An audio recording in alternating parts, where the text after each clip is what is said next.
quando você está o tempo inteiro preocupado em agradar as pessoas, seguramente a qualidade do que você faz vai cair. O marketing mente, né? Não, ele mente no sentido de que ele faz tudo parecer mais fácil do que é. Ele mente fazendo com que a vida pareça um clipe.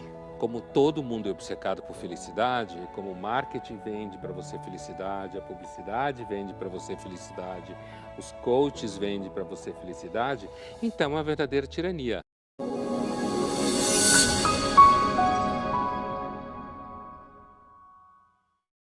Hoje em dia, sucesso está muito mais ligado a você angariar bens materiais, ganhar dinheiro com isso, inclusive de você aparecer muito nos lugares certos, andar com as pessoas certas.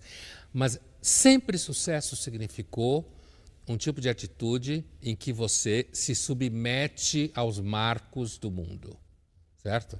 O que o mundo diz como você deve ser, o que você deve ter, o que você deve pensar. Se você entra nesse jogo, então você pode fazer sucesso. Mesmo que isso vá contra as suas ideias, é aquilo que você acredita? Aí que está. Andresa, essa é uma questão que também sempre acompanhou as discussões sobre sucesso, né?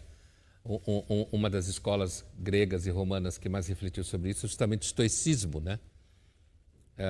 Se a gente pensar que teve um César, filósofo estoico, um senador romano, filósofo estoico, né? Marco Aurélio e Sêneca, respectivamente, a gente vai perceber que já ali se refletia sobre o caráter efêmero, ilusório, né? Que você facilmente se perde quando você fica o tempo inteiro correndo atrás do sucesso. Mas a ideia de vender as suas ideias para ter o sucesso, eu acho que hoje isso é mais perigoso do que era antes.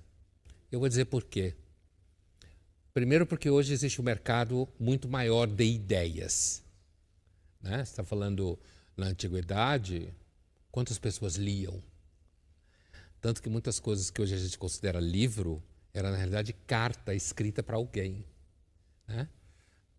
E aí que virou livro, eram longas, né, e tal. Hoje não, hoje o mercado de ideias ele é muito maior, apesar que não é tão grande assim, mas ele é muito maior. Então, nesse sentido, quando, por exemplo, um editor ou uma editora fala para você assim, olha, se você escrever sobre isso, as pessoas estão querendo um livro sobre isso, para dar um exemplo concreto. E se você escrever sobre isso, então você vai vender, a gente vai ganhar dinheiro. Por exemplo, dá dinheiro escrever livro de autoajuda, dá dinheiro escrever livro motivacional, né? Eu penso, especificamente, que não vale a pena você abrir mão das suas ideias para fazer sucesso. Como todo mundo é obcecado por felicidade, como o marketing vende para você felicidade, a publicidade vende para você felicidade, os coaches vendem para você felicidade, então é uma verdadeira tirania. Mas a verdade é que a felicidade é muito mais difícil do que vendem por aí. A gente tinha até muito pouco tempo os livros de autoajuda, que eram talvez os maiores vendedores ou que vendiam a promessa de sucesso e felicidade. E daí vieram, como você lembrou, os coaches executivos, coaches para a vida, tem várias categorias aí, né? Eles são, assim, os primos ricos dos livros de autoajuda, Pondé? Eu acho que os livros de autoajuda, eles continuam vendendo em grandes segmentos, né? Mas o coach, na verdade, é um tipo de atividade, de terapia breve, que surgiu no âmbito de grandes executivos e do estresse do trabalho e para tomar decisões difíceis em determinados momentos da vida. E a ideia, coach, né, o técnico do time e tal, a ideia é que essa atividade de coach, ela se espalhou. E hoje você tem gente que faz, sei lá, um final de semana e sai coach, certo? Essa indústria do coaching, ela acabou transbordando para todos os níveis e às vezes até virando uma espécie de pirâmide em alguns casos. Então imagina que eu faço um workshop de final de semana e virei coach. E aí você é minha coachee, quer dizer, você é minha cliente. E daí você faz um processo comigo e você também vira coach. Certo? E aí você vai multiplicando isso daí Que nem os Tupperwares do passado? É que nem Tupperware do passado. Os Tupperware servem para alguma coisa. Né? Eu acho um problema, coach. Eu não duvido que tenha psicólogos e psicólogas que trabalham com terapia breve e conseguem ajudar pacientes e tal. Mas essa ideia do coach para o sucesso, né, é o primo hoje rico daquele cara que dava palestra para o sucesso, que ainda dá. Eu acho os dois picaretas. Fracassar faz parte do sucesso? Pessoas de sucesso tendem a achar que tudo que passa pela cabeça delas é a melhor coisa que pode passar na cabeça de alguém na vida. Isso é uma ideia que aparece já há quase 300 anos na filosofia. Né? Então, fracassar na vida, eu não diria que fracassar, a vida ser um fracasso faz parte do sucesso, não. Mas pode ser, se você não tomar cuidado com o sucesso destruindo sua vida. Agora, momentos difíceis de frustrações e fracassos, digamos, pontuais, pode ajudar muito a você ter um sucesso um pouco mais consistente. A ideia de talento é uma ideia claramente romântica, né? Os românticos criaram essa concepção do gênio, que dá em talento. Algumas pessoas teriam e outras não. Né? E de lá para cá, o romantismo nasceu no final do 18, quer dizer, de lá para cá, essa ideia do talento e do gênio se transformou numa ideia clássica. Nem todo mundo tem. Os românticos achavam que não, nem todo mundo tem mesmo. É quase como uma graça divina. Né? Você pode ser uma pessoa que tem talento num dado momento da sua vida e nem por isso você conseguir construir um sucesso consistente. Agora, sobre isso, aí tem um estudo interessante da Columbia Business School, analisou a vida de 90 artistas do século XX. Estavam aí Picasso, Marcel Duchamp, por aí vai. Os pesquisadores descobriram que não há relação entre o talento desses artistas e a fama que eles alcançaram.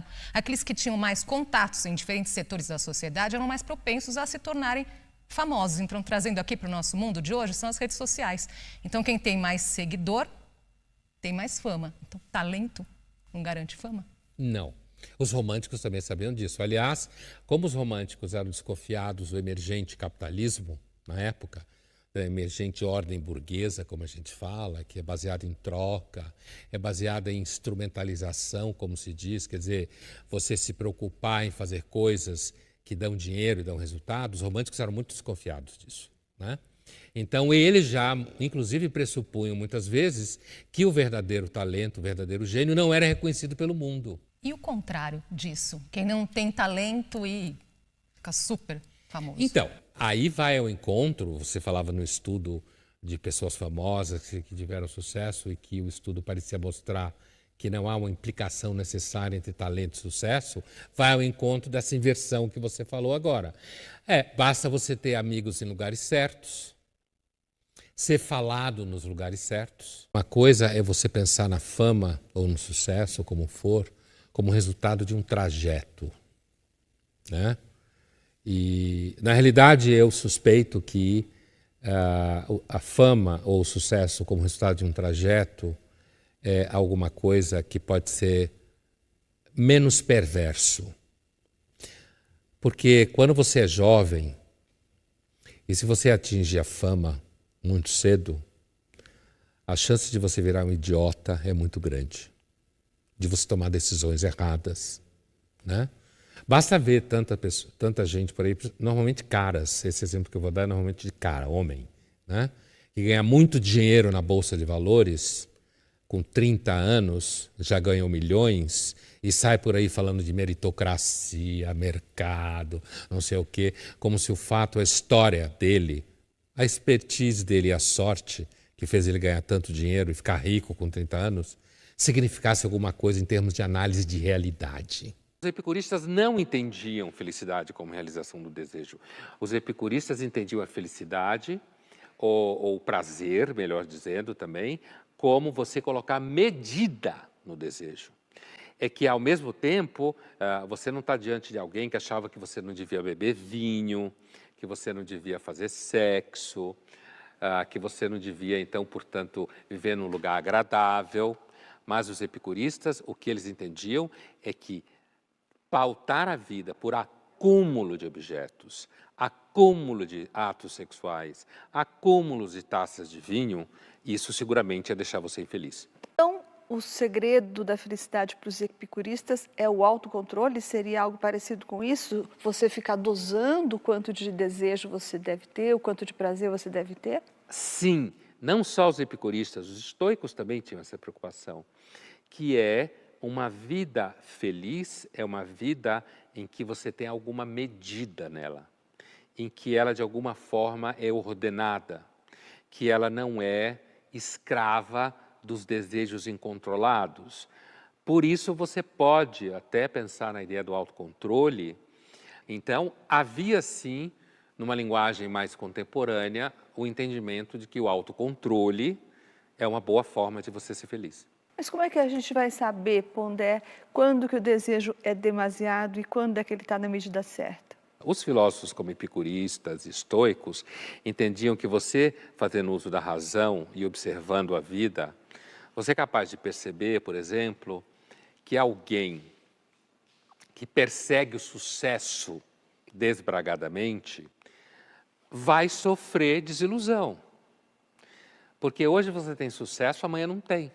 Você tem aí um componente que é a capacidade que você tem de observar a vida das pessoas, observar a vida dos seus ancestrais, observar as frias em que as pessoas se metem. Essa ideia, se você observar a vida, as experiências que as pessoas têm, há uma sabedoria bastante arraigada de que você deve buscar uma certa medida na sua vida.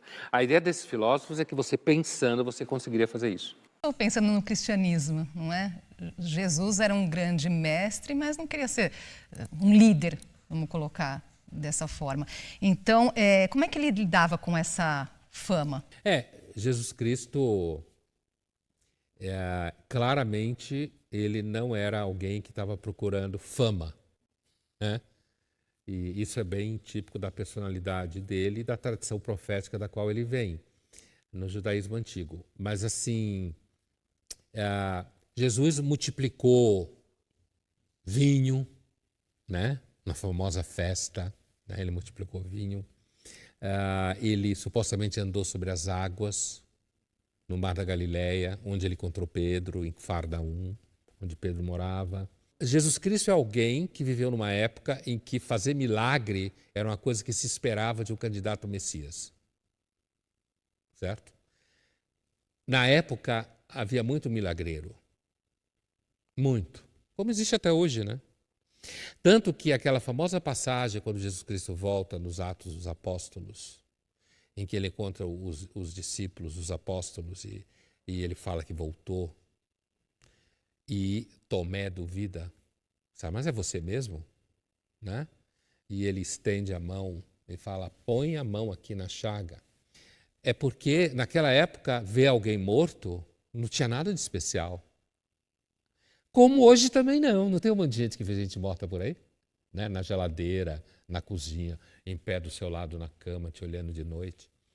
Então, assim, mas fica claro que Jesus Cristo não estava preocupado com o sucesso, porque o sucesso é deste mundo. E o que ele queria com esses milagres? Ele queria ser reconhecido como alguém que podia ser o Messias, um cara especial, né? Então ele usava esses milagres, né, para mostrar que ele tinha poder sobre a morte, no caso do Lázaro, sobre a cegueira, né? Assim como Deus, no Velho Testamento, mostra que é poderoso, abrindo o Mar Vermelho, parando o sol para Josué conquistar cidades na Terra Prometida, né?